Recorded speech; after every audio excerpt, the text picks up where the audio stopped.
Well, hi there. I'm Arye Lynet, and today I'll be trying my best to fix one of the most infamous fast fashion beauty brands. A brand that puts out a ridiculous excess of new products while just as quickly discontinuing the old ones. A brand that has seemed to lose any concept of depth within their palette line. A brand that has gotten many a Disney collab and managed to half-arse every single one, other than possibly Baby Yoda. I'm going to stop being cryptic about it. The brand we're talking about today is Colourpop. What I want to do in today's episode is get to the root of these problems and figure out ways to fix them. If you didn't know, a while back, while I was still posting regularly on YouTube, I started a series called The Fix, where I picked a selection of new makeup releases and I pointed out specific ways to fix them. So consider this episode of the podcast to be a larger version of that, only with a whole brand. Now, this task is a pretty gargantuan one, and I didn't want to do it alone, so I decided to get some help. So tell us your name, what you do, and anything else we need to know about you. Okay, my name is Alex. I have a makeup predominant Instagram account, and my username is sincerelyalex_makeup.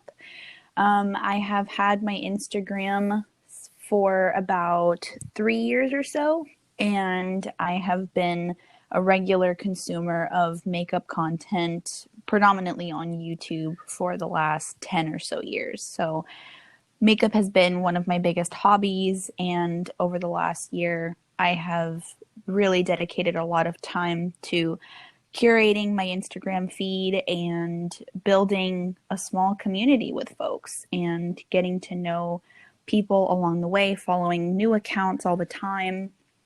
And it's been so much fun. I think makeup has been so therapeutic for me.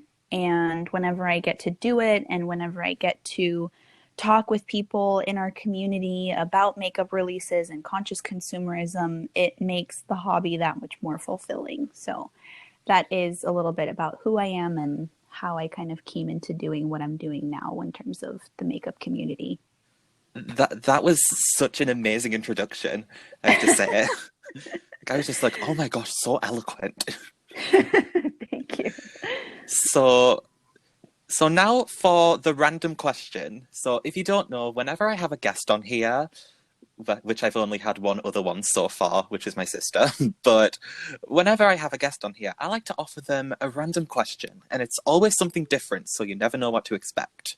And my random question for you today is, if you could paint the Eiffel Tower any colour, which one would you pick? Ooh. I think I would paint the Eiffel Tower like a forest green color. Oh, that Yeah. sounds good. That would be beautiful. Yeah, green is one of my favorite colors, but I understand that some folks might think that brighter versions of green can be a bit garish. But Yeah. I think a sophisticated forest green would be neutral enough that most people would be okay with it. That would be so beautiful, and it would kind of like blend with the nature around it, but it would also stand out really nicely. Yes, exactly. So you see where I'm coming from. Totally. I kind of am split between two different ones. I'm either like paint it like a pastel pink or like the gunmetal, like wrought iron kind of. Like those are the two ideas I had. So very opposite ends. Let's just say that. I love the pastel idea because I feel like whenever you think about Paris in particular and the imagery and artwork that's produced, that's inspired by those eras, you would think of like Paris in springtime and all of the fresh blooms and softness. So the pastel pink makes sense. Yeah, and like the elegance of it. Yeah, exactly. Yeah, I'm glad you understand where I was coming from there. I love pastels, so if you wanted to paint them any shade of macarons, I would be okay with it. Yeah, I can agree on that. So I'm really excited to have you on here today for two reasons. First of all, I really enjoy your content and your style of makeup. I just think it's really cool. Oh my goodness, thank you so much. That's so Like sweet of you. the way that your Instagram feed is curated is just it's so amazing. So it's really awesome to have you on here. Yeah, thank you so much. I really appreciate that. I feel like ever since I found your content, which I happened to find through the Half Cousins podcast, I was so excited because I was discovering you around the same time as a few other accounts like Doodles by the Bunny, who would Yeah. also do like inspired collections. And I Mhm. love the spin that you have on it. I feel like Doodles by the Bunny's illustrations feel very watercolory, whereas Mhm. yours take on more of like a, more graphic design element to it. I don't know anything about visual art, so I don't know if anything that I'm saying actually makes any sense, but Oh no, that makes yeah, sense. yeah, It but I love the way that your palette curations, it's very, you make it very clear what your inspiration is, and the way that you execute color stories and other collections, you can definitely see that the vision runs through the entire collection, which I love. Thank you so much. I really appreciate that. I feel like having different people like executing their visions, it's so much fun seeing all different accounts doing that. So I'm always happy to see more people like that. And then I'm also just happy to see more makeup consumers in general and amazing accounts. So I found so many people over the past, well, particularly the past year. I Hmm. found a lot of people that I'm just really honored to be around. Yeah, completely. I feel like the communities that we have cultivated, because, Ari and I are, in a few of the same circles on Hmm. Instagram and in social media. And so being able to find people who are not what people typically associate with makeup enthusiasts. You have people from all around the world, people with Hmm. different preferences, people with different makeup styles, purchasing habits, but you are able to find folks that you can connect with on a level that you might not have otherwise been able to connect with had it not been for social media. So in a lot of ways, even though social media has a long ways to go in terms of its impact on people, particularly negative impact. But Hmm. social media has also been a huge resource to be able to find like minded people and be able to share in a hobby that makes us really happy. That's just that's such a great way to sum it all up. I think the diversity really makes it, and I don't think that's really represented that much in the mainstream. But having all of these different voices, it's something that makes the community better. And I kind of hope that I'd be able to get different perspectives on the podcast as well, and hopefully be able to foster some better discussions with different perspectives. So I'd like to continue doing that. So you're kind of like, dare I say, you're almost like the test run of this.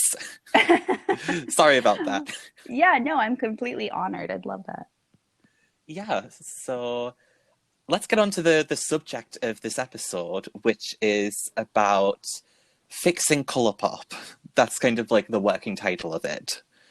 So, I know that you've been working on replacing a lot of your Colourpop products. Hmm. I've been seeing that like across the crawl and through different posts. I've been noticing that. So, I was really interested to see what you thought they could do to improve.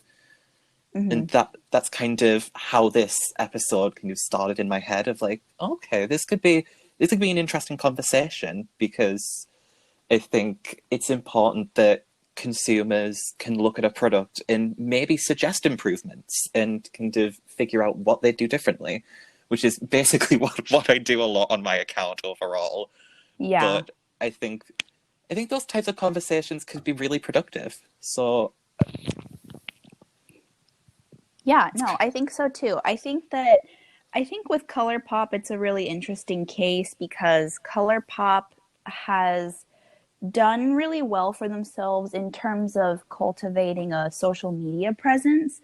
And whoever is in charge of their social media is quite on it when it comes to posting. You know, they can post pictures and do several in a day, and you have a variety of posts. I'm looking at their Instagram feed on my laptop right now, and they have a good mixture of video content where they have people using their products, flat lays, swatch pictures, eye close-ups, full faces. So I feel like when it comes to having a good social media presence, I think that they have done a good job of it. I think where they falter for me when it comes to like where I think they can start by improving is just the general thought and care that goes into their releases. And by that, I mean everything from how often they're releasing, what kinds of inspiration they're drawing from for their releases, color variety, and inclusivity. Like, it's so multifaceted the way that I would love to just overhaul their entire company and make them better.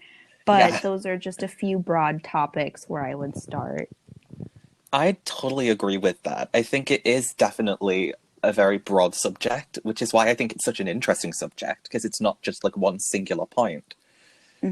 Because they really are doing really well on social media, but there are also areas where they're really falling short, and that's what I'm hoping to examine today. So I'm very excited to do it. Yes, me too. So let's start with the first question, which is, when was your last Colourpop haul and what was in it? Okay, so this is kind of a two-part question because the last item that I ever bought that was Colourpop was actually purchased on Ulta, and it was an order that had the Brow Boss pencils. I've talked about it in my stories a few times that the Colourpop Brow Boss pencil was like my go-to for like pretty much even up until now. I remember that. Because I used to buy them in like batches. So like the last order that I made, I got like 3 brow pencils because I felt like, okay, at that point, this was back in January. And so at that point, I was kind of already feeling a little bit iffy about Colourpop and the way that their releases had gone up until that point. And so I was like, let me just get in this Ulta order, and then, you know, as I go through these brow pencils, let me try to figure out what I can replace it with. So that was the last item that I ever purchased from Colourpop. If I look back at my actual purchasing from the Colourpop website, this was back in, what date was it? So this was also back in January, and this was at the very end of January. Colourpop's website was like 25% off. They were doing a sale, I think, because they reached a certain number of followers, like a followers milestone. So they were having 25% off of Colourpop, of Fourth Ray, and Soul Body. And so with that 25% off, my grandma and I did an order together. So I got all 4 of the neon cream gel liners that they came out with in their festival collection a couple of years ago. Nice. And then I also got a super stock shadow in the shade Ringlet, which was part of their butterfly collection. It was it's this beautiful orchid color. Oh my God, I love it. And then they had come out with their Luxe Velvet Lip formula just before that sale. So I got it in the shade Puddin', which I ended up decluttering because I'm really not much of a matte lip person. So I don't know why I thought it was a good idea to get a shade from them anyway. That's where we lie in the opposites, because I love like matte lipsticks. Yeah. I mean, it's a really pretty color. It's like a soft, like orangey, like a muted orangey shade, but I think I ended up decluttering it to my grandma. And then my grandma got the Mar palette, and then she got the Strawberry Shake as well as the Brush Roll and the Ultra Glossy Lip in the shade Bobbity. So it was a good little haul. And so I was like excited about getting the neon cream gel liners because I had been a goblin just collecting cream gel liners as I went. because, you know, when you do colorful eye looks, it's nice to have a nice, bright, colorful waterline to tie it all together. And Colourpop's cream gel liners, they had a good shade selection. And so that was a huge draw for me. I was collecting, up until that point, a lot of their cream gel liners, like a couple here, a couple there, with every order that I was making from them. And then same with their eyeshadow palettes. So that was my last Colourpop haul. Nice. I realized that I kind of I phrased the question a bit weirdly because we don't have Ulta in the UK. So every time I did a Colourpop order, it would have to be like kind of a big haul to get like over the shipping. And also sometimes I did orders with my sister as well. But then I was like, oh wait, you have Ulta, you can get it like with other products as well and use points. So, but what I can say is that my last haul was also in January. So that's quite a nice coincidence. Yeah. So there's a couple of things that I don't really have that much thoughts on. The liquid lipstick in Trap, I really like that. I know that's an unpopular opinion, the Ultra Mattes, but I'll just lie in my trash pile. And then the Midnight Masquerade, the Disney highlight, the Megara one, I got that and I really liked that. And then I got 3 of the monochromatic palettes. I got the Blow and Smoke palette, I got Lilac You a Lot, and then I got Mint to Be, which had just came out. So the thing is, I liked the liquid lip and the highlighter. There was no problem there. I still use them and I still like them a lot. But with the palettes, out of the 3, I only really loved one of them, which was Blow and Smoke. Because I felt like it was unique, but I could also get some interesting looks out of it. Whereas the other 2 I was just very iffy on, and I don't know if this is more of a me problem, but I kind of found myself underwhelmed with the lack of depth and variety. Like, I felt like I was only getting 1 or 2 different looks, or I wasn't getting, like, enough depth with them, or it was always a little bit too light or a little bit too wishy-washy. And that was a bit of a shame because I remember my first Colourpop haul and it was like the best of the best. It was like Good Sport, Salvaje, It's My Pleasure, like my favorites, some of my favorites still to this day. And now I'm just looking and it's like, it's kind of a bit of a shell of what it used to be in terms of the hauls.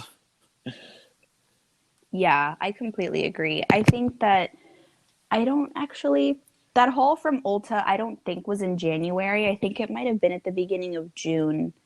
So yeah, so the last time I purchased from the Colourpop website and got several products from them was back in January, but the brow products that I got from Ulta were back in June because I was like, wait, there were other things that I got before June happened. So I think that was the timeline of events. But yeah, I agree. I feel like when it comes to their eyeshadow palettes and all of that stuff, I was a major collector of their eyeshadow palettes. I think I have 4 of the 12 pan palettes, and my grandma, I've gotten her 1 or 2 of them, and then I have quite a few of the 9 pans, and then my grandma also has a couple of the 9 pans as well that I have access to because we live together. So that was like my huge draw when it came to buying from Colourpop. And it's difficult because, like, you know, they have such a hold on the beauty community. You have so many content creators that use Colourpop as a draw for people to watch their videos because they know that people still have a wide invested interest in Colourpop's releases.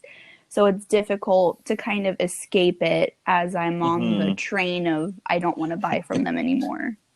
Yeah, I've really noticed that. It's like there are so many people who will get all of these Colourpop launches and really focus on them. And I mean, good for them if they're getting like the PR and the opportunities, but it can be very like overwhelming to see all of this Colourpop and kind of be a little bit almost disillusioned with it.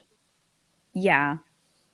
No, completely. I think ever since I stopped following them and I unfollowed Trend Mood, it is really weird being so disconnected from Colourpop's releases because at the beginning of the year, I actually talked about it when the Half Cousins had their Patreon Jeopardy episode.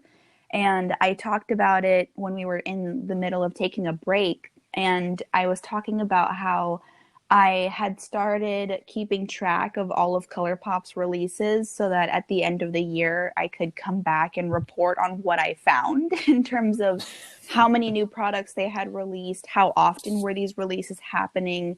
And I was inspired because Lord Made Beauty had done a video about the ABH releases. And so she wanted to put together like a little calendar to illustrate the frequency at which they were releasing new collections. And so I thought of doing that for Colourpop.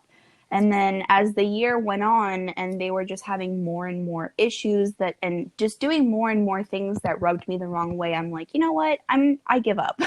I'm going to throw my hands up in the air and just let them continue releasing things I'm not really like invested anymore. So there have been so many releases that have kind of just like flown under the radar for me since I'm not keeping up with them as much anymore. Yeah, that would have sounded like such an amazing project, but I definitely understood why you stopped because there's just so much of that. Like, there are just so many releases, and I think it is very hard to kind of keep on top of it all. Yeah, I can't even imagine what it's like to be on their PR list where you receive like everything. I think I used to watch Amanda Makeup Just for Fun, but then I unsubscribed because it was just a lot of Colourpop stuff at the time happening. And so I was like, let me just unsubscribe from the people that I know do regular Colourpop content. So like I used to follow Dupe That as well. I unfollowed Dupe That. I unfollowed Makeup Just for Fun. So just to kind of like distance myself from the Colourpop over saturation. And so I remember she used to do videos all the time about the new releases, and even people on their PR list would express the same sentiment that it's overwhelming to be on their PR list because you're bombarded with releases every week pretty much, and it makes it difficult to create content about other brands because Colourpop sort of just demands a lot of attention with the frequency at which they're releasing products and the interest that people have in seeing videos about them. Yeah, looking at my makeup collection, I'm overwhelmed with that as it is. If I got PR from Colourpop, I'd probably have a mental breakdown because I just wouldn't be able to handle like all of that stuff and kind of keeping on top of it. It would be too much for me. Yeah, same. So the next question is, what has stopped you from buying more of their products? And I guess that kind of leads from the previous question, but I kind of had a little list of reasons and things that could have like acted as a way of stopping you from buying more of their products. Yeah, go ahead. So I have like two different categories. One of them's more of a product opinion category, and one of them's more of a moral category. Mm-hmm. So with the moral category, I think it's the more important one and the more powerful one in my mind is that they just have been really dropping the ball with inclusivity. Yeah. So I have a lack of consideration for people of colour within their product ranges. I have the failure to acknowledge the Colourpop Me Black hashtag, and also the Sandstone palette and the cultural appropriation that took place with that. Oh my God, yes, all of that. Yeah, I think that like the thing is that Colourpop's always going to have like products that will appeal to me in ways, like certain lipstick shades and certain highlighter shades that I might end up getting like in a random little haul once in a while. But if there's something like that's like an actual moral issue, then I'll definitely listen to that more and probably just forget about those little couple of products that I might have wanted briefly. Mm-hmm. So I think that this year it's become a lot more obvious about that. And I think that that's what's made a lot of people decide that they don't want to buy from them anymore. And now they're like color flop. So Yes, I love that you popularized the term color flop or color poop. Like it's just yeah. I definitely agree with the points that you just made, and I think I touched on it a little bit earlier, but just like general carelessness when it comes to the releasing things too often, the fact that a lot of their collections lack any kind of creative vision or originality, especially when you think about collections like the Hocus Pocus palette.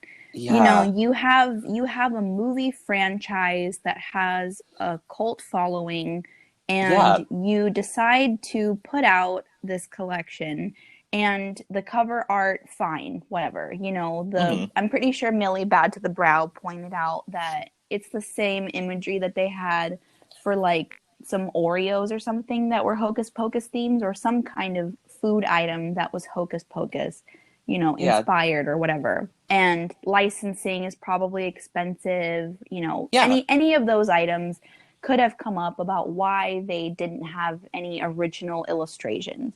Fine. hmm But the color story, when you looked inside of the palette, was so bland.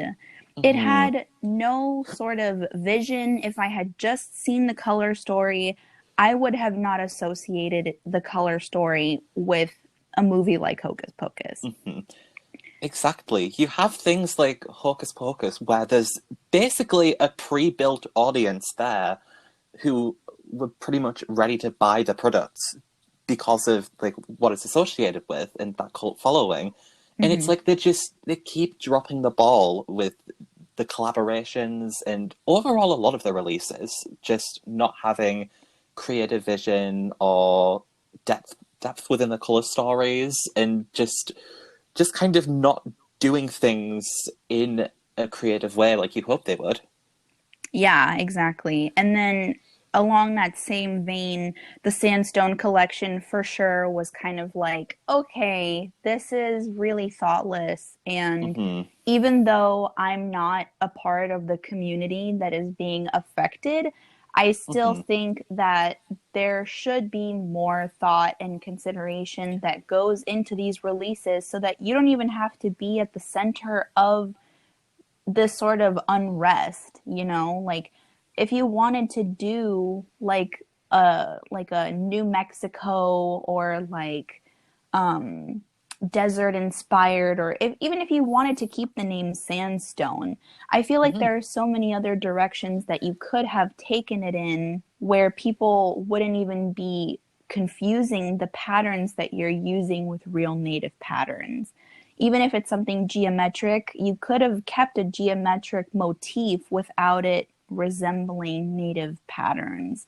And I feel like that just goes to talk into, like, that definitely delves into the area of like thoughtlessness. Like, you're not really putting as much time and thought into these collections and how you're going to market them, that you end up having these slip ups where people are just like really upset at you and you have to correct them, because I know that they responded to people in the comments section saying that the next run of palettes was going to have different packaging.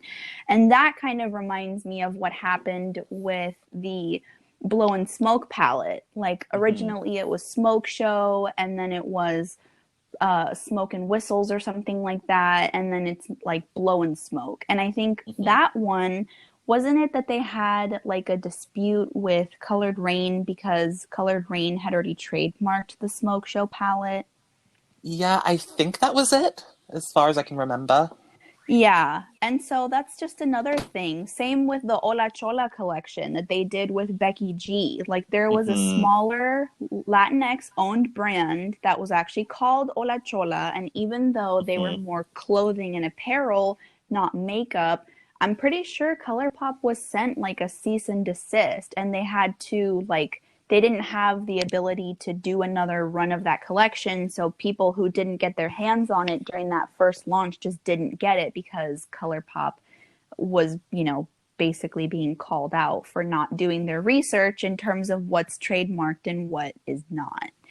So hmm just these instances of like, do you not have like a person on your, do you not have like a legal department to research like what Yeah. names can be used and which ones cannot be used? Like, it just seemed like that's a huge oversight that could have been prevented. And so that, in line with Colourpop Me Black as well, that was another reason why I stopped buying from them, was just after I heard about the Colourpop Me Black campaign and seeing for myself the lack of representation when it came to Black creators being featured on their page. And I had been watching several YouTubers and other content creators talk about how the lack of depth that Colourpop's powder products have just across the board, like even to their eyeshadows, bronzers, blushes, foundations, concealers.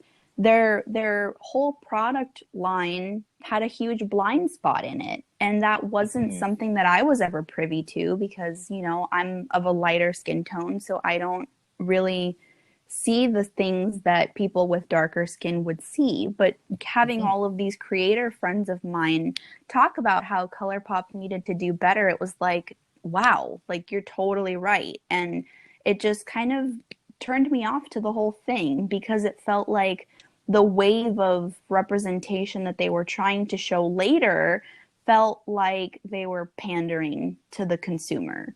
You had the release of the Pretty Fresh foundation that was not that long after what happened with George Floyd and the influx of Black Lives Matter related content.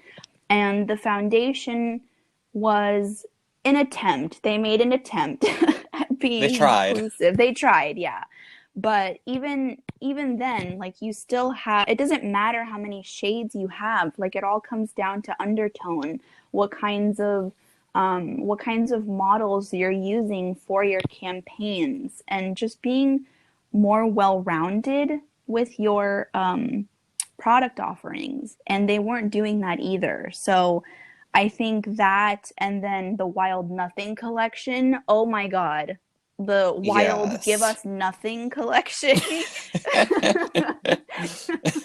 It was just all too much. Like, you really came out with these ashy palettes and expected people to be excited about it. Like, how dare you insult my intelligence like that? Exactly.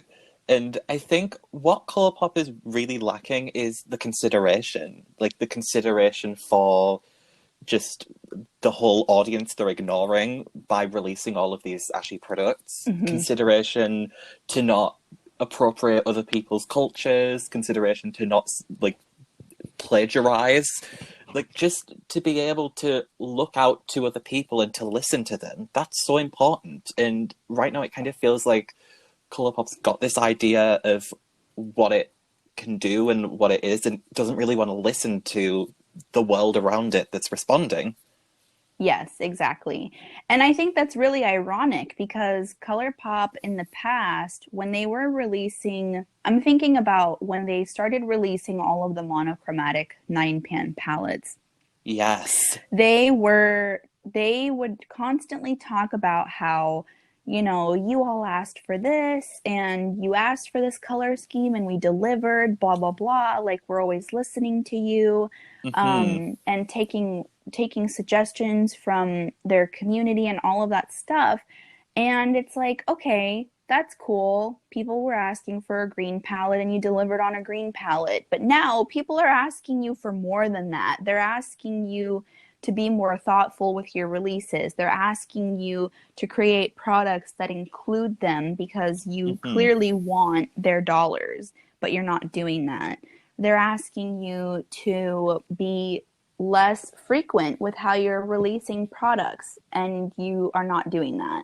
And so it seems like they kind of cherry pick what times they want to actually listen to their consumers and which times they don't, which I understand in some capacity is a result of being a business and having this business model of, you know, wanting to be the fast fashion of the makeup industry.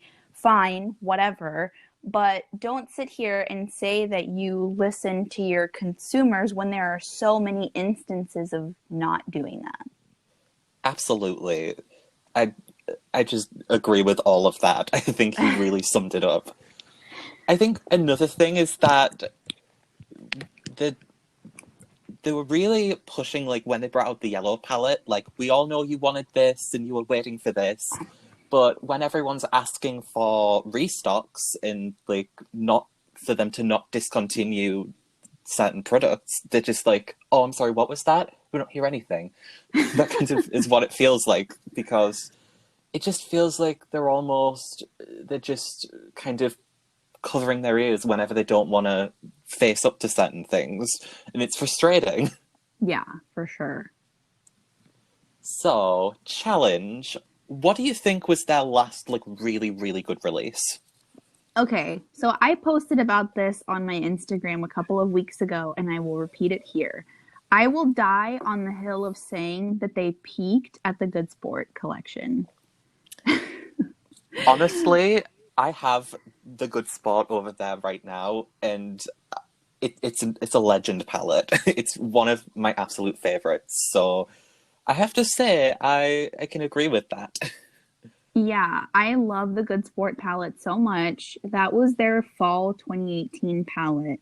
I don't Hmm. think I got anything that was in the rest of that collection. Like, I didn't get any of the lip products or anything like that, but that was arguably one of their best palettes, if not the best, because it had zero ashy shades.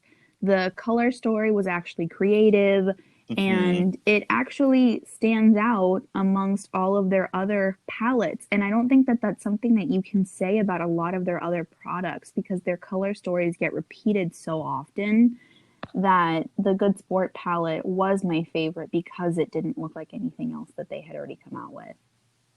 Definitely. And the thing is with the Good Spot was that it was a fall palette. Like, it was like, it had that color scheme that just screamed fall. And I don't think they've ever measured up to that in the following fall seasons. It's always Mm-hmm. just been, this could have been released any time of the year. Yeah, like I look at the Good Sport palette and I compare it to their fall collection from last year, which was, I think it was the whatever palette. Hmm. Those those colors were pretty, but it wasn't, like you said, it wasn't anything special. It could have been Hmm. released at any time of the year. It could have been a Valentine's Day palette. I mean, the Yeah. whatever palette and the X's and O's did look very similar. So the fact that it was Yeah. their fall palette was like, where is the creativity in this at all? Yeah, it's like competent palettes, but nothing interesting. And I'd like to see a little bit more of the interesting. That being said, it feels like nowadays they're kind of slacking on the competent as well. Mm-hmm. So it's like I'd be thankful to see just one of those things at this point. Yeah, it's been I'm looking through their feed right now to try to see if there was another collection that was good from this year, but I'm having a hard time thinking that any of these are good because like I said, a lot of their eyeshadow palettes have just been really ashy looking, and I want them to stop that. They need Hmm. you have the means, and that's what I Exactly. think is so upsetting as well is we know so much about Colourpop and the inner machinations of their business and how they can Absolutely. produce everything in house and they have a Hmm. fast turnaround time on things, and you're kind of exposing yourself because if you're telling us that you have all these resources to turn out collections in a matter of days, why are you not doing better? Yeah. So I do really like the Blow and Smoke palette. I think out of the palettes that I have, it was the last really amazing one that I got. And Hmm. I think that they've done nice releases at times. Like the So Jaded palette, I think is decent for what it is. Like the Sunshine palette is okay. The Baby Yoda palette is actually okay. I'll say Yeah. that. But it's becoming like more the exception rather than the norm. Like it's just a lot of the other releases are just either very bland or very non-inclusive or both, and that's what's concerning me about it. Like the tie-dye collection, like those colors I would have really liked, but I was just seeing all of like the reviews and stuff, and it was all so light and like not very inclusive at all. And I feel like even though I like that concept, the execution let it down. Yeah, I completely agree. And I think that with the tie-dye collection, they fell into the excuse of, well, they're pastels, they're supposed to be light. Oh my gosh, that infuriates me so much. It's like just because it's pastel doesn't mean that you can just make it like ashy. Like you can Yeah. make pastels that work for everyone. And it's actually not that uncommon to see it because like Sugar Pill has some. There are a lot of indie brands that are doing that. Like it's it's a little bit difficult, but it's not that difficult. Yeah, exactly. That collection, I'm pretty sure that was one of the first things that they released after their like blanket statement in response to Black Lives Matter, and I was like, "Really? You're going to follow up your statement with these palettes that no one with like a medium to rich skin tone can use? That's kind of a slap in the face." Yeah, I really think that that was really bad timing, but also I think that either way, they should have done a better job to make them inclusive. Yeah, definitely. The Definitely. Blow and Smoke palette did catch my attention. It was one of the last palettes that I felt like I could see myself buying because I don't really own any gray eyeshadows. Like I have a few sporadically throughout my collection, but I don't have anything like the Blow and Smoke palette. So I did consider it, but I don't think I would have gotten much use out of it, even if I had depotted it and used it in, various palette building posts. I think that it wouldn't have gotten as much use. So I'd much rather collect cool toned singles for now. Yeah, that's fair. I think it depends on whatever works best for your collection and how you use makeup. Hmm. So I get that. Do you think that there was like a point in time where this started? I'm just curious to know because I was kind of thinking of like trying to pinpoint like when everything turned to shit, so to speak. So Yeah, I don't know if there was a point in time that I think things started to go downhill for them. I would say, mm, I immediately, because I'm looking at their feed right now, I'm thinking of the introduction of the pressed glitter is yeah, part of when they started to go downhill. I don't remember the first palette that they did that had a pressed glitter. I want to say it was Sweet Talk.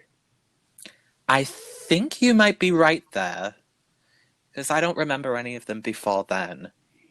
Cause wait, the the Sweet Talk palette was their spring 2019 collection, and the monochromatic series they came out with the orange and the yellow one in the summer of 2019, and I only know that because I took it on vacation with me. So I think that the introduction of the press glitter was really where things started to get a little bit iffy. I know that Yeah, they released their pressed glitters in the festival collection with like the four neon like single shadows, and then they came yeah, out with pressed glitters, and I was like, okay, fine, whatever, they're singles. If people want to buy the pressed yeah. glitters, then they can get them. And then they incorporated them into the Sweet Talk palette along with a Super Shock shadow, and Sweet Talk was the first time that they had ever added a Super Shock shadow into an eyeshadow palette, because before we were all under the impression that they were just going to dry out if you didn't like Hmm. tightly cap them in their little jars.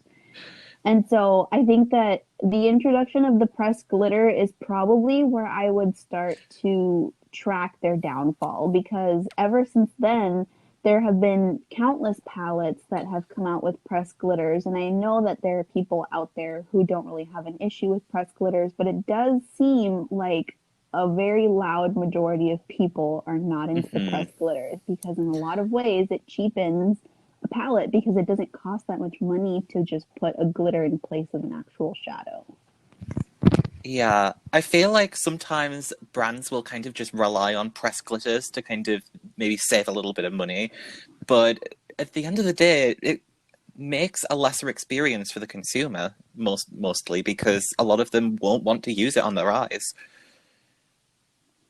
Yeah, or you have people that do use it on their eyes and might risk hurting themselves because they don't know how to work with a glitter. They might not know that it's important to use a glitter glue, or that you might Mhm. want to be more careful using it around your eyes because these pressed glitters, they're not like they're pieces of microplastic. They're not micas, they're not things that are going to just dissolve in water. So people, especially because Colourpop with their price point and their outward persona, they definitely appeal to a lot of young folks. I think with Mhm. the packaging, with the types of intellectual properties that they collaborate with, they definitely have a huge market of young teenage consumers.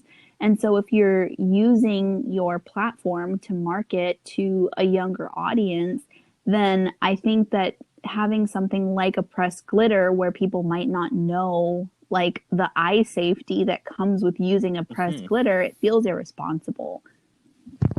Definitely. And I was kind of thinking of what kind of set the ball rolling with the color schemes as well, because I think that the pressed glitters, that's definitely a reason. But I was also thinking of like the Sailor Moon release, like Hmm. how that was one of the big examples of an intellectual property being kind of licensed for a palette, and where I started to notice people were saying, "Oh, I feel like they've got this a bit wrong." Hmm. I felt like that was I believe that was pre-pandemic or Yes. pre-shutdown. Yeah. Yeah, I feel like there was definitely an issue with the color schemes before the pandemic, but I feel like afterwards they really accelerated with that. Like the problem definitely got a lot bigger once more post-pandemic releases were coming out. And Yeah. Yeah. I had a folder that I still have it on my Instagram when I was saving everything in there. And it said that the Colourpop and Sailor Moon collab came out at the end of February. So the mhm, post is from February 20th. And I'm pretty sure like not that long after Sailor Moon was their Mulan release because the Mulan release was like right before their factory shut down. yes. So I agree. I think even back to their collab with their first Disney palette. That first Disney palette was so disappointing. I looked at it Yeah. and I'm like, where is any of the variety?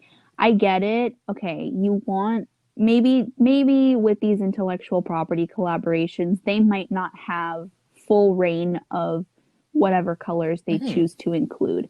Like I fully believe that if you're doing a palette with Disney, I find it hard to believe that Disney wouldn't be trying to have control over the colors that you're putting into your palettes. I fully believe that. Definitely. However, I still think that there are ways that you can incorporate color into neutral palettes that so many other brands have done a great job of doing. That I feel like you can still operate in a color scheme that is wide, that has a wide appeal and still make it interesting. But almost none of their Disney palettes are interesting in the slightest. And it's a crime, Yeah. honestly. I feel like I feel like they've pretty much dropped the ball on every single Disney collab, except for maybe the Baby Yoda, but I still think that could be improved either Hmm. way. But what I find really interesting is that the day that Wild Nothing came out, that was like I felt like there was a big shift. Like the narrative really shifted from Colourpop could do better to Colourpop needs to do better. I kind of I don't know if I'm the only one who felt like that was like a real turning point for people's perceptions. I agree. I think that the Wild Nothing, what really set it off for me was our good friend Day from Legally Black Beauty posting on her Yes. stories the day that that Wild Nothing collection released. For anyone who is listening and doesn't follow Legally Black Beauty on Instagram, I implore you to do so because She's awesome. Day is doing the Lord's work. She really is. Hmm. I love her so much. Her swatch pictures, the quality of the pictures and content that she's putting out is unmatched. And her commentary on that Wild Nothing collection was 100% true. It was seething. It got right to the point. Like it made it very clear that she, as a Black makeup user, saw this collection and saw that the brand did not care about who they were producing products for. And it was really weird because I follow Andrea Renee on YouTube, and she's on Colourpop's PR list. And I remember watching her video when the Wild Nothing collection came to her in PR, and she was like struggling to get these shadows to show up on her. I saw the swatches. She did swatches in her video, and they looked so bad on rich skin. And I'm like, honey, you please do not feel like you have to use this palette just because it's Colourpop and people are going to want to see it. Like, I appreciate that they at least sent it to creators that have rich skin, but that doesn't necessarily make up for the fact that you produced an ashy palette like that. Yeah, I remember everyone talking about that, and I felt like that was the point where Colourpop became Colourflop, so to speak. Oh, yeah. So this is another question. I'm not sure if you've like heard anything about this, but have you heard about any formula changes? Because I heard from Temptalia that there was apparently, I think with the Hocus Pocus palette, like a change to the formula and it wasn't as good. So I'm just wondering if you'd heard anything similar. About their eyeshadow formula changing? About any formula, really. But I don't know. I know that it's interesting because I heard that they I feel like when they came out with the new packaging for the cream gel eyeliners, because before I owned one of them before they repackaged them. Before they used to be like in white pencils, and the caps and the ends were the color of the actual pencil liner. I only had one. I got Mr. Bing because one of my first Colourpop purchases was Kathleen White's influence before I stopped watching her.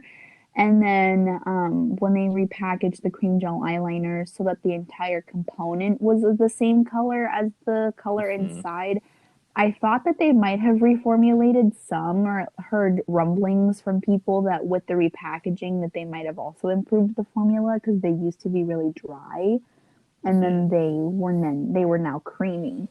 But in terms of other formula changes, I don't really know. I mean, I didn't start buying eyeshadow from them until they hadn't come out with Yes Please yet. So I started buying from them, I want to say their spring collection of 2017, and they had only had their pressed powder shadows for about 2 months or so before I bought from them.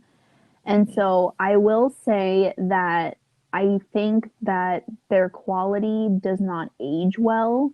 I think that using some of their eyeshadows that I got in 2017, they definitely do not perform the same way that they did when I first got them. So I guess in that way, I can comment on formula changes as like formula changes as you buy the products and they age over time.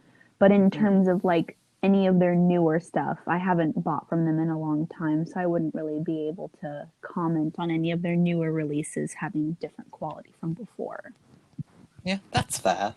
I kind of have a bit of a funny story about the palettes that I got in the last haul, because I noticed something strange about them. I noticed that the pans were popping out, like they weren't sticking very much to the magnet.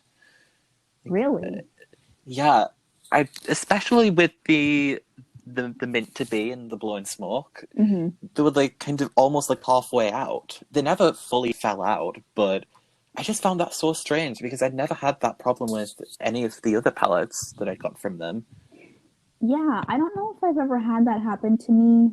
I can't remember what palette it was, but I think it was also one of the plastic 9 pans. Because I don't think I've ever had that with their 12-pan cardboard palettes before, where the pans are coming out.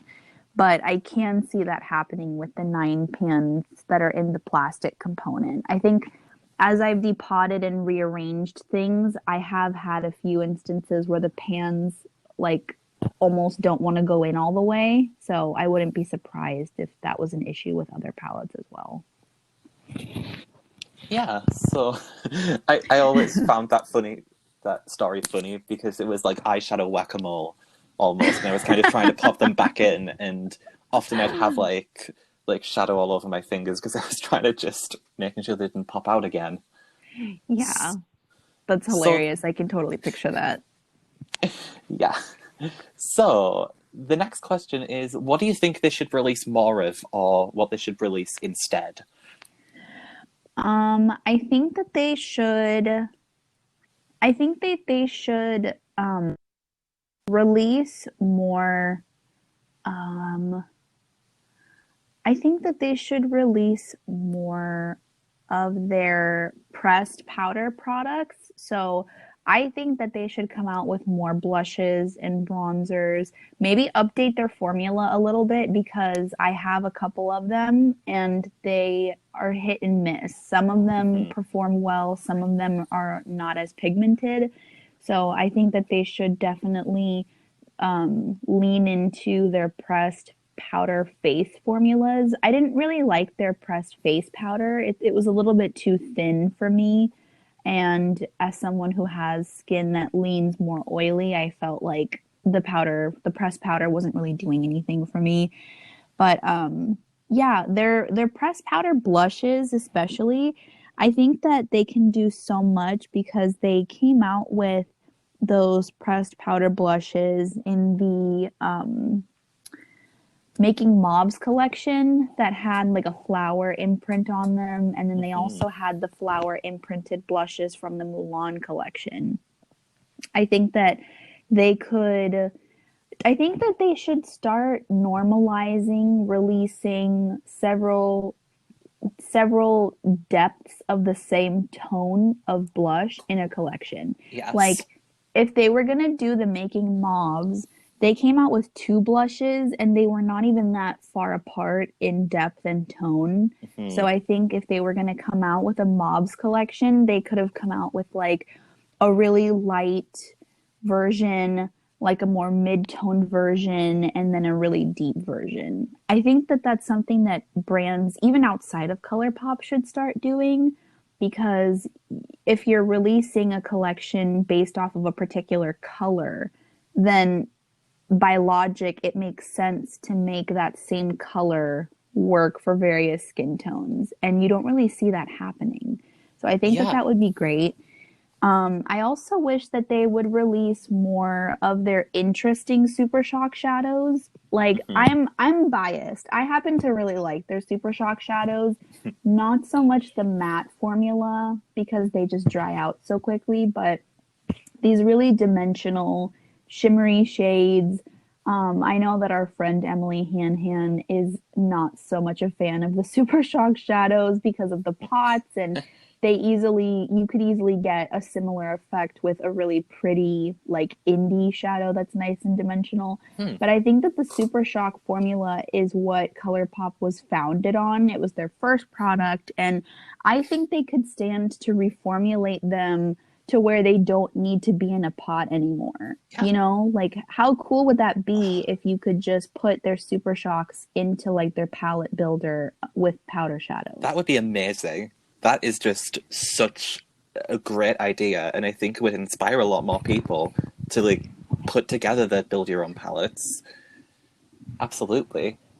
Now, I heard you were talking about the blushes and like the highlighters, and I was thinking that I kind of have almost this little conspiracy that the themed collections, it kind of gives them a bit of an excuse to make very similar blush products over and over. Like, if you see a peachy blush and it's in this really nice themed packaging and it's all decorated lovely, it's easier to see that as unique than a peachy blush in the standard Colourpop compact. So I think that if they can do like a standardized line of like the blushes or the bronzers and really show that they can do that range, I think that would be, I think it would be a great release, but I think it would be a great way to show that they can do that kind of depth. Because like when you have like the blushes in like the Making Moves collection and like the Mulan collection, it's very easy for those to take the prominence and for the standard packaged ones to fade into the background and end up getting discontinued. So I just think it's an interesting conspiracy. Our conspiracy, allegedly. Yeah. I also have noticed something. They haven't been doing a lot of people collabs this year. The last one I remember was that Becky G collab, the Hola Chola collab that got pulled. Mm-hmm. Yeah, I don't know that I've seen them do a collab with anyone since. Not even a Kathleen Lights collab. I know. That is really surprising. My She gosh. has so many. Like that's the real surprise of 2020, is the lack of Kathleen Lights collabs with Colourpop. Yeah, I think that also expanding their, I mean, it goes without saying, but like expanding their complexion range, like expanding their concealers, expanding their foundations, both in the more the more sheer category, because I know that when they came out with the Pretty Fresh tinted moisturizer, they were one of the few brands that offered, I think they were offering 24 shades. Mm-hmm.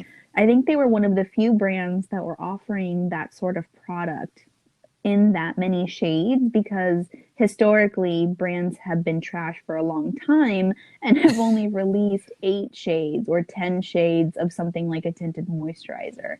Mm-hmm. But even if Colourpop released 24 shades, the lightest shades and the deepest shades, like the distribution along their spectrum was still not good. Mm-hmm. So that can be translated into their concealer range as well, like the type of undertones that they're offering, the lightest shade versus the darkest shade, and so on and so forth. Like when I was buying from Colourpop still, I bought the Pretty Fresh the tinted moisturizer and the concealer. And for their concealers, I had to mix 2 shades to get a shade that worked for me. And I just feel like we're past that Yeah, now. definitely. You should be offering a better range of undertones and just tones in general. Like, yes, you should have really light shades and really deep shades and have a nice distribution between them, but also have a good distribution of undertones. And most brands have not nailed that yet. Yeah, I feel like I kind of have an overall thought about Colourpop's releases that they should probably just release less. But I also think that they should focus on getting that inclusivity right, because once you get a really amazing foundation shade range, you don't have to like go back to it and kind of make alterations because you've got it down. So I think if they could just get that right and focus on that, that could really set themselves up to be able to do like more different releases later on down the line, because they've done the good foundation ranges. Yeah, it also makes me think of their lip glosses, because a lot of people loved their So Juicy glosses, and people had really good things to say about their Luxe lip glosses. So why are you still releasing ultra glossy lips? Like, why are we not evolving past really old formulas and old packaging that doesn't really work for people? Like, I was salty, I will admit, when they updated the ultra glossy lip packaging to have a brush tip instead of a doe foot applicator. I was salty. Mm-hmm. I don't like brush tip applicators myself. And so when they came out with the Luxe lip glosses and they were the more stout tubes with the bigger doe foot applicator, Mm-hmm. I'm like, okay, we're growing, we're evolving. And yet they came out with more ultra glossy lips in future collections. And I'm like, what are we doing here? There doesn't seem to be much continuity, or like there doesn't seem to be much consistency. Mm-hmm. with their range. They discontinue things all the time, but it doesn't seem like they get discontinued with any kind of purpose. Exactly. You know what I mean? Because they'll come up with something similar where it's like, well, why was this thing discontinued if it was similar to what you just came out with? I think that just a little bit of focus in there would do them so good, and to be able to look at what people are liking and what people aren't liking anymore and work around that, I think that could really help them. But I think that isn't the approach they seemingly want to take. They kind of just want to be more like fast fashion than be this curated makeup line. Yeah, I agree. I think last thing that I want them to come out with more of is things in cardboard packaging. I know that the topic of plastic use and plastic consumption can get a little bit dicey because, you know, you don't want to shift the blame to the consumer when a majority of issues as they relate to the environment are the result of large corporations. But I think that they're like, I appreciate their release of their more recent collection, the Dark Blooms collection. Yes. That has the cardboard packaging. I don't like that they included pressed glitters, and I know that a lot of people would prefer to have a mirror in their packaging. However, I think that there's something to be said about being able to release more palettes that are in cardboard versus their plastic 9-pan packaging. I've never owned one of them myself. All of my 9-pans are plastic. Mine too. But I would love if they were cardboard. Yeah, I definitely agree with that. I think that companies really need to lead the charge in having more easily recyclable packaging. Like, say what you want about KVD Vegan Beauty and what they've been doing, but their recyclable packaging of the newest palette, it's pretty good to see that they're making like recyclable packaging. And even such a thing as like making a plastic palette cardboard instead, or maybe like not including a mirror because not every palette necessarily needs one and they're harder to recycle. I think that would definitely be a worthwhile thing to take on, is to look at the environmental impact of their packaging. Yeah. So for the final question in our Colourpop fixing is, how else would you fix their issues? Because not all of their issues are necessarily product-based. There are bigger issues, I think, that Colourpop really needs to tackle. And I think what I would start with is hiring more BIPOC, hiring more Black and Indigenous people of colour, so they'll know what works and what doesn't. I think that would be the best start. Yes, I completely agree. I think that hiring more diverse members of their team would greatly benefit them.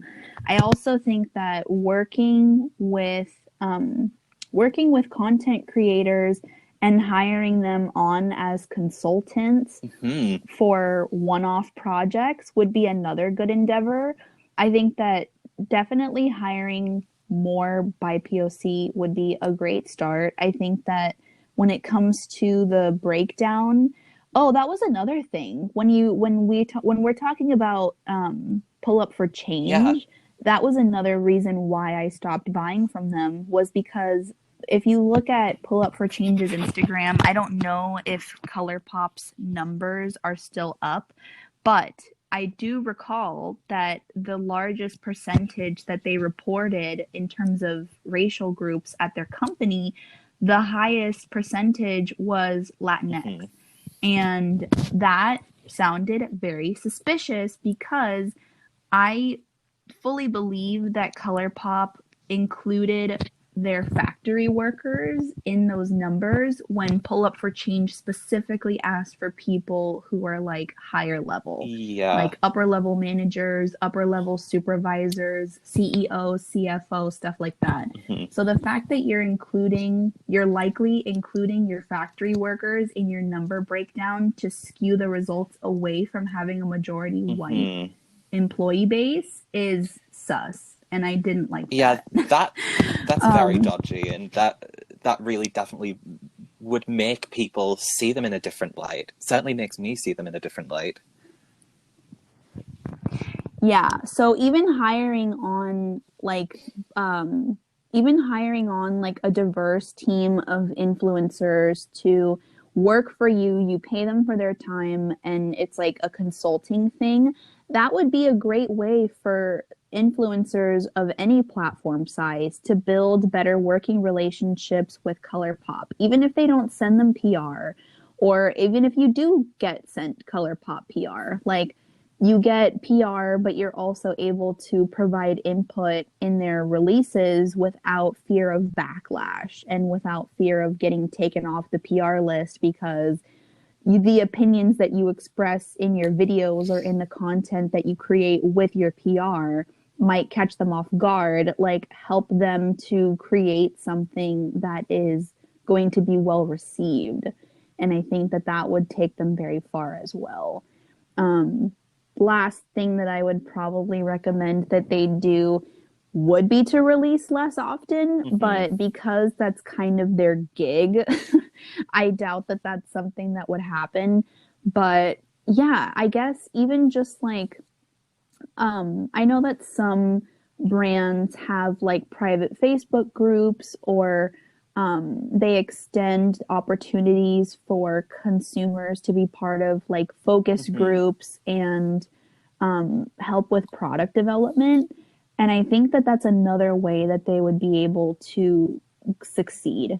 Not only just consulting with creators who know the industry really well, but also extending opportunities to the regular consumer to provide input on certain products. I think that would be great. That would be an excellent idea. And one more thing I'd like to see is some more collaborations with Black influencers, because I'm pretty sure we haven't had one since Shayla's last collab. Yeah, I think so. Yeah, I think that there's definitely demand for it, so I'd like to see more of them. Yes, absolutely. So we've covered a lot today.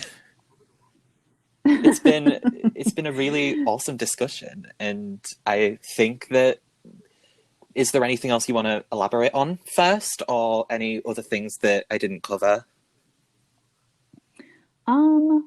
I think that we covered pretty much most of it, if not all of what I had to think about as far as Colourpop goes. I think that I've had some folks in my DMs ask me, like, what do I think that Colourpop could do that would prompt me to want to buy from them again? And I think implementing any number of the suggestions that you and I just discussed would be a good start, and making it like something that they're really committing to, you know, because I think a lot of brands post pull up for change are doing the whole inclusivity thing as a marketing strategy, as a way to pander to people, as a way to regain the support that was lost when people identified them for their BS. And so I would like to see that it's like a long-term thing that they're actually committed to, you know, like have like a decent track record of inclusive launches that are thoughtful, launches that are actually creative. Because for me, the big draw of buying from Colourpop is not only the price point, but also this need that I had to, you know, buy a bunch of their releases. They were one of my favorite brands. I have so much stuff from them that it's difficult to go through all of it and try to find alternatives from brands whose ethics you actually support.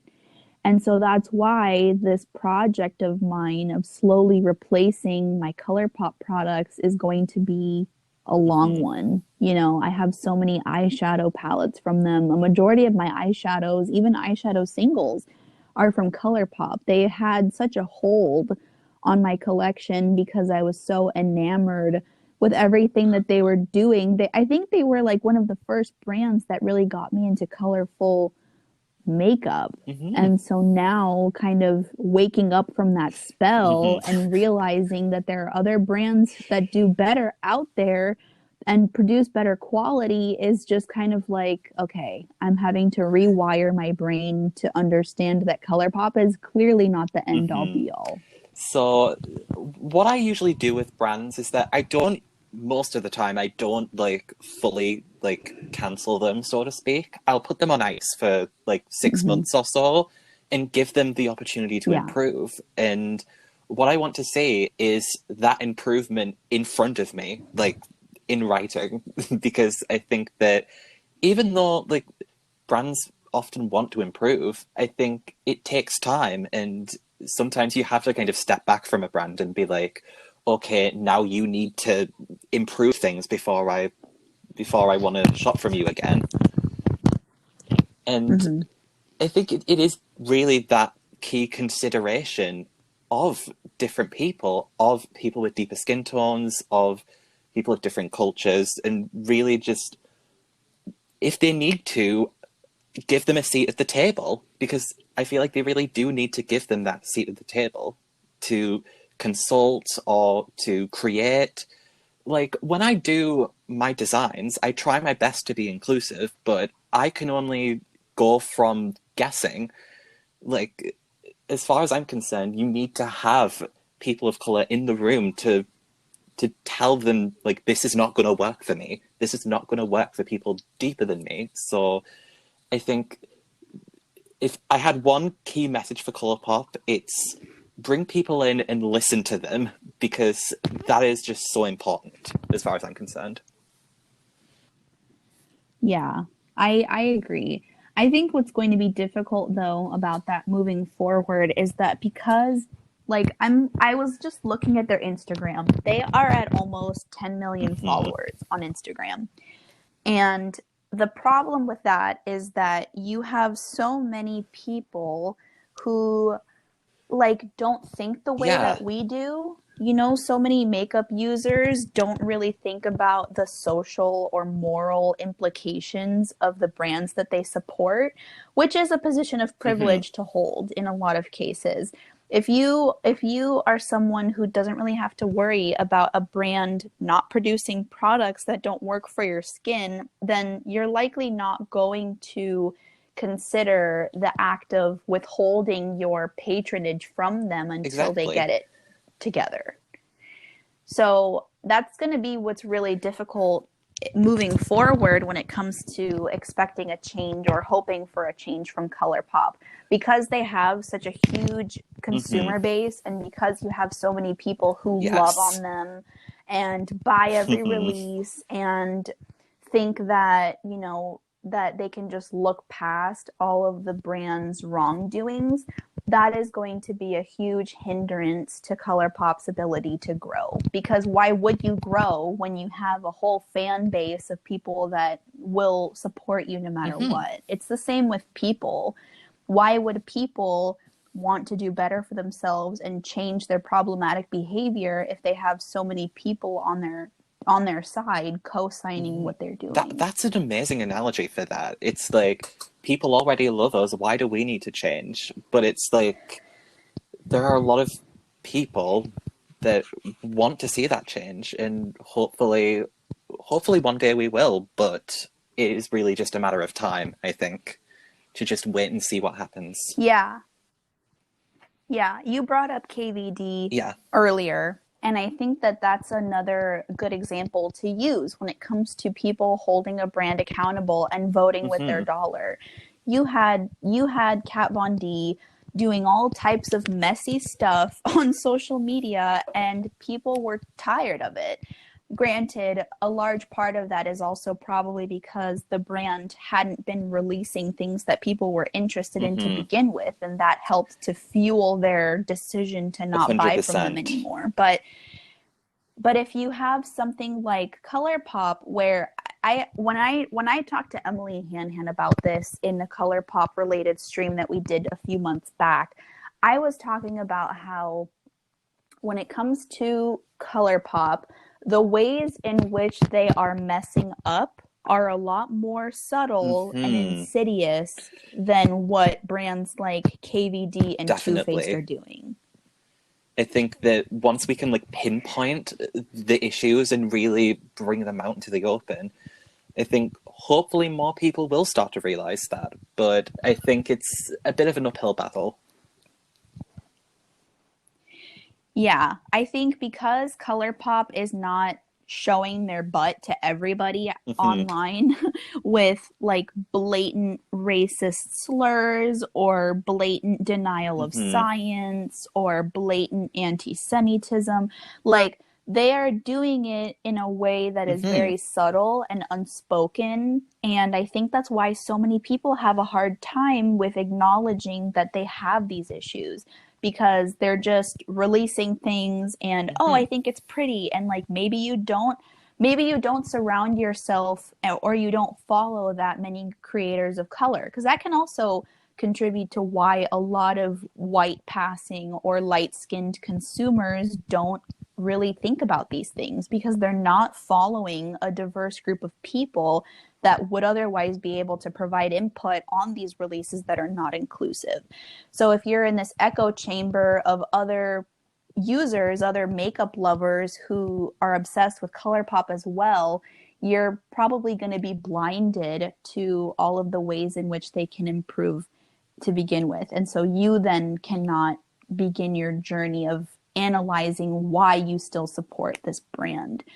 So it's hard. The whole topic of conscious consumerism is really challenging because people do use makeup as a form of Mhm. escapism, as a form of therapy. And so the idea of bringing in politics or social issues into the makeup industry is like, nope, I just want to close my ears off to it. Like, makeup is my escape. I don't really want to have to think about the Mhm. moral implications of my makeup buying habits. Yeah, I think that that sums so well. I think that a lot of white consumers don't really understand or necessarily feel the need to acknowledge these little microaggressions from brands. And I think education is such an important thing. And even if it's just like an Instagram story saying, this is a problem and here's why, and explaining that, that can really help. And I can only hope that people who follow me can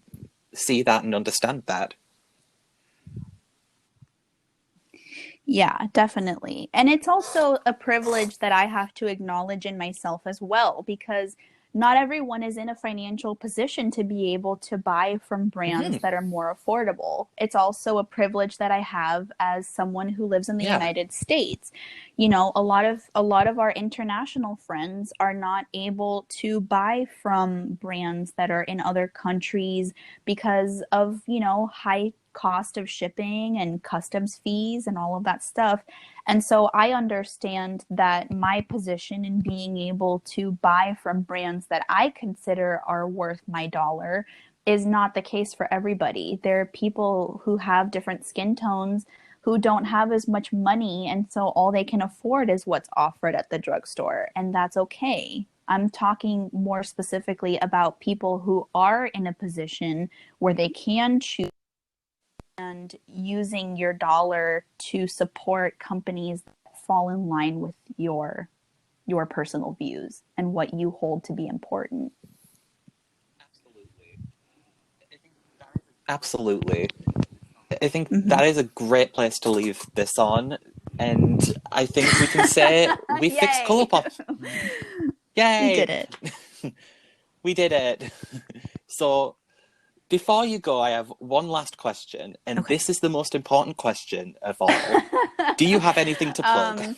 um, the only thing that I really have to plug is my Instagram for now. Again, my handle is at Sincerely Alex Makeup.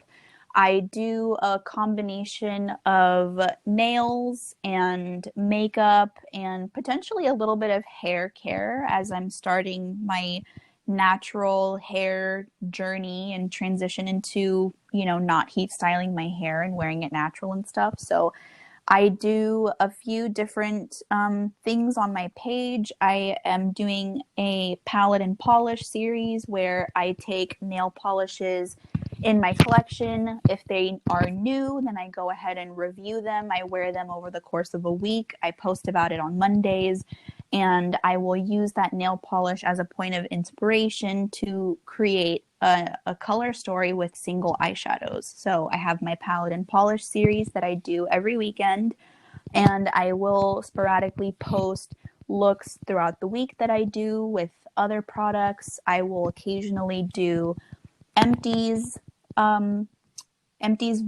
on my Instagram stories. Same with products that I get in the mail, that I do little hauls on my Instagram stories. And currently Beauty Crawl is taking a break, but Ari and I, for the last few weeks, have been participants in the Mo and Friends Beauty Crawl, organized by Yoga with Mo on Instagram, who is an incredible human being. So most of my activity is on Instagram. So if that kind of content interests you, I would appreciate it if you checked out my page. Yeah, I would highly recommend to everyone to take a look at her Instagram Thank you. feed. It is amazing. I will also have her Instagram left in a description if you want to click down there and take a look.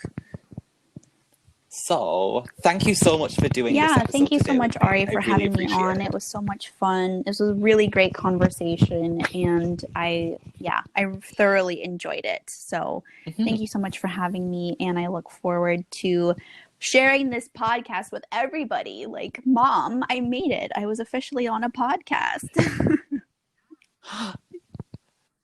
Yes. Is this your first time on a Technically, podcast? yes. Like being a guest and having like a focused topic to talk Oh my about. gosh. Yes, that would be my first podcast. Yeah, thank you so much, Ari. Oh, that's awesome. So, oh, you're very welcome, and thanks for being here today and taking a chance on little old me in my podcast. And if you want to share this with anyone you know, you can share it. You can subscribe to this podcast, and depending on the platform, you can leave a review. And you can also find my YouTube, Instagram, and Twitter in the description. So thank you so much for listening. It's bye from us. And until next time, keep trying your best, everyone. Bye!